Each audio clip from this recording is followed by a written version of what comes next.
A suicide epidemic is threatening the future generation of a prominent Native American tribe. In just 5 months, 9 people between the ages of 12 and 24 have committed suicide on the Pine Ridge Reservation in South Dakota. In response, the president of the Oglala Sioux Tribe declared a state of emergency. Young Native American musicians are responding to the crisis through music captured in a new MTV documentary series called Rebel Music, Native America. As a Native American person in the United States, everything is still at risk. Now is the time to make it right. As Indigenous people, we've been dehumanized. We're less than 1% of the population, and we're most likely to be killed by a cop. Police are supposed to protect and serve. Which side of that are we on? There's thousands of missing and murdered Indigenous women. We have the highest rate of suicide in the country. We need to teach teens that their lives matter. We're still fighting colonization. They're trying to build pipelines through our land. No one's gonna come into the res and save us. We have to do it ourselves.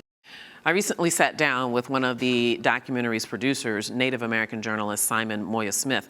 He's a member of the Oglala Sioux Tribe and recently returned from a visit to the Pine Ridge Reservation.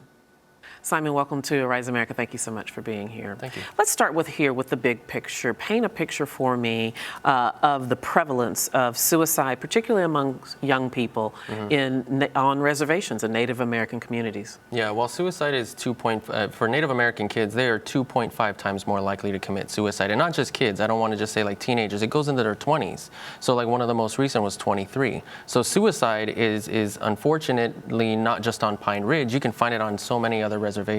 And it is fair to point out that the attempts for suicide is higher amongst young people in the general population than other ages. And so there is some correlation there. Let's now talk specifically about the Pine Ridge Reservation. Sure. Tell me a little bit about life there. Well, it's really isolated. I mean, the closest city is Rapid City, but that's going to take you about an hour and a half to get there. And then when you get there, you're not going to find like big buildings. You're not going to find a Starbucks. You're not going to find a Taco Bell. You won't even find a McDonald's. So there's nothing out there that you would expect to find in maybe a suburb that's, you know, far off from, say, Denver.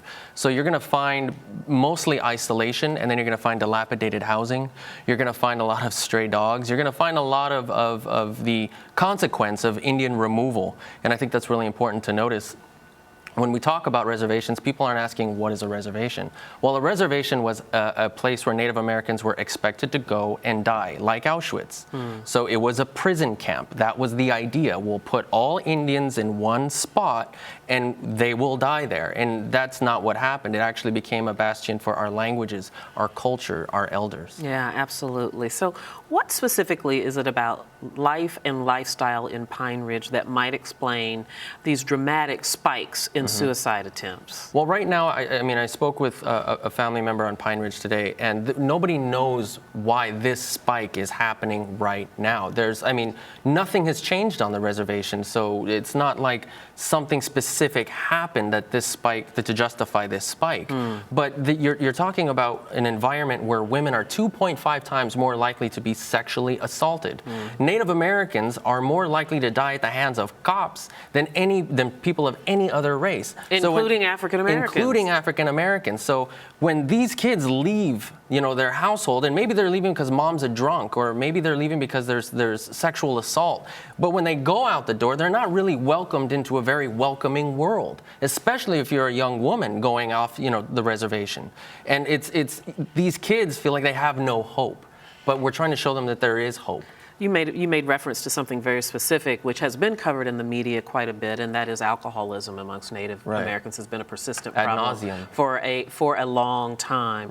Can you talk to me about, you know, why these societal ills seem to plague tribes on reservations so much? Alcoholism, depression, of course, a suicide attempt, poverty, and as you even mentioned, domestic abuse. You know, what is it? It's not the people. What is it about the circumstance? And that's the question. Why? So the why is kind of scary for people, because when you look at the why a reservation exists, if you look at the why for the plight of Native Americans, you're really looking at the United States. We didn't put ourselves on reservations. We didn't isolate ourselves. We didn't put ourselves in poverty. To look at the situation of the reservation without looking at what the United States did only gives you the surface. It doesn't give you the context. That's just like reporting. So let me jump in right there then. What is not being done on behalf of society or as it relates to the federal government to address these issues? Healing. There's no recognition of what the United States did to Native Americans. Again, we're 5.2 million in our own country. I'm only pushing you because we're going to run out of time. And what does that look like? Is that reparations? Is that more government funding? What does that look like? What does healing look like? Taking responsibility for what the United States did, for not only saying they're sorry, but, you know, standing in solidarity with Native Americans, not just saying, okay, we'll get to you. And how would that make a difference? You're Native American, although you grew up in, quote unquote, the mainstream society. You still have very deep roots in your Native American culture.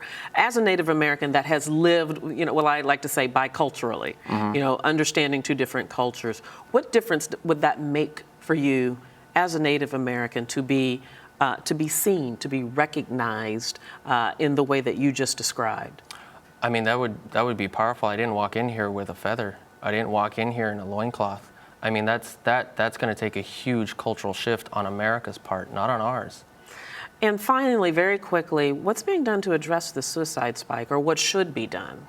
Well, I think right now the Native American community is kind of reaching out to people and saying, look, what we need is a little bit of help from the Obama administration, especially when it comes, I mean, he said he has an emotional interest in Native Americans. Well, we don't hear anything from the White House yet, or at least in the past couple of weeks when this report came out. I mean, we haven't heard anything. I mean, really, come and help us out. You know, we're the forgotten people in this country. So just to be remembered. Yeah, recognized. Simon Moya-Smith, thank you so much. Yeah, no problem. It's good to see you.